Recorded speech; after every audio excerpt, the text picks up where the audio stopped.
Talking about the free method. Is a method that I came up with that talks about retaining talent in your workplace by simply being supportive. The same support that you had as a little girl and you got excited to see your mom and dad at your basketball games, at your recitals, your whatever type of sports and activities you were. I was never a sports person. I was a debate, a mediation type person, but just to see a family member in the audience, remember those, go back to those same feelings.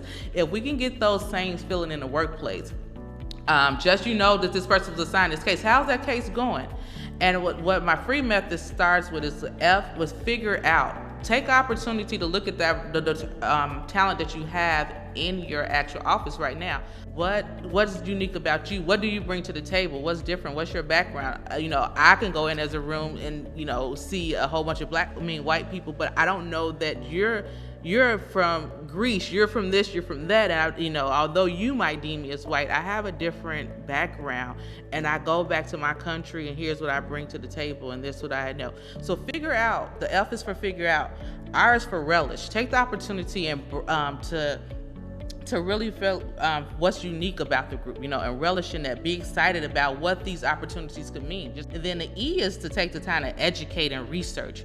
Lastly, the last E under my free method is embrace. Embrace those opportunities that we are bringing something different and unique to the table, and we can be a powerful team if we all allow each other to be their authentic selves and bring that to the workplace, and it carries over to our clients and it carries over to our communities. Will ultimately get our names out there, and we are effective, and we are now getting more clients, aka more money through the door. We have a question, then we'll move over to Lisa if she wanted to add to that portion.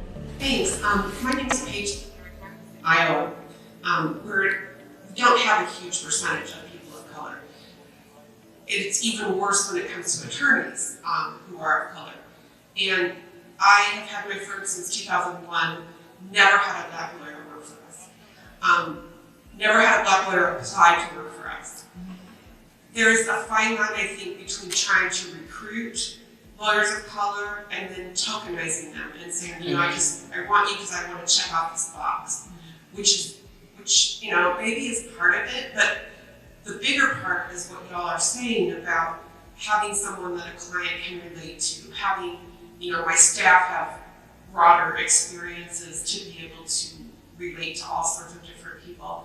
So my question is, do you have any suggestions on how I could actually affirmatively go out and try and recruit black lawyers or Laotian lawyers or whatever, without making them feel tokenized and like I just want them to check a box?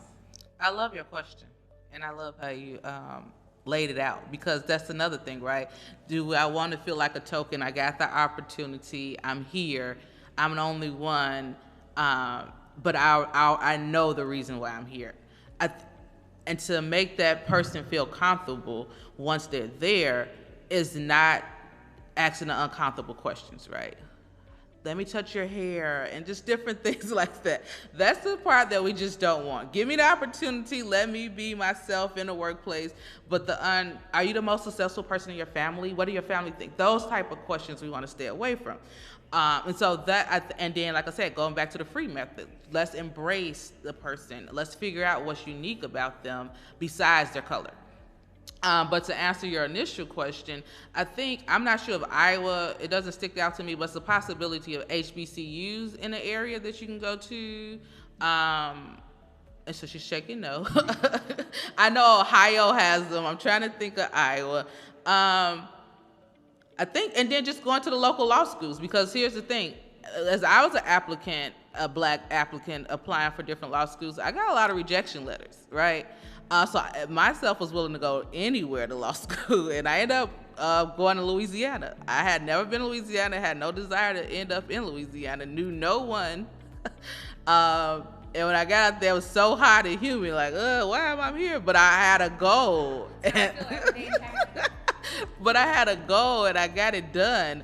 But my point is, you never know how many black kids are actually in these universities in Iowa that doesn't know. So maybe not just go out and say, I want to retain, but more so, can I have a speaking opportunity to talk about what we do, what kind of work, and why it's impactful and why it's needed and why more individuals across the board is needed to work in this arena, I think that's a good starting point. And then as you notice different, people of color, don't necessarily have to be African American, but I think the stories you tell, like we had these courageous plaintiffs just tell us, I think when people hear those stories and you share those verdicts that you had, and I learned that yesterday in our affiliates leadership, that brag on those verdicts. It might not be much to you, but even if it was $500,000, $275, $150, brag on those verdicts when you go out and talk about the work that you do, because that's all people at this age, right? These new millenniums, that's all,